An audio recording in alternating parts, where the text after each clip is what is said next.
প্রথমে একটা এভাবে স্ক্রিনশট মারবেন এখানে,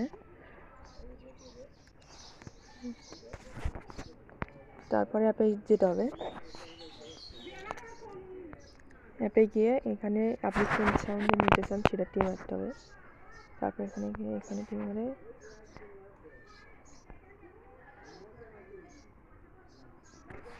এই ছবিটা দিয়ে দেবেন, দিয়ে লল সেটা দেবেন, দিয়ে এখানে ওকে, দিয়ে এখানে টি মারে রিপোর্টে গিয়ে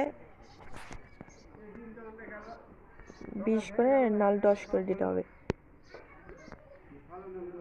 দিয়ে ডান করে আর এখানে কানিতে সেভ করতে হবে, তাহলে হয়ে যাবে এখানে ইমোট।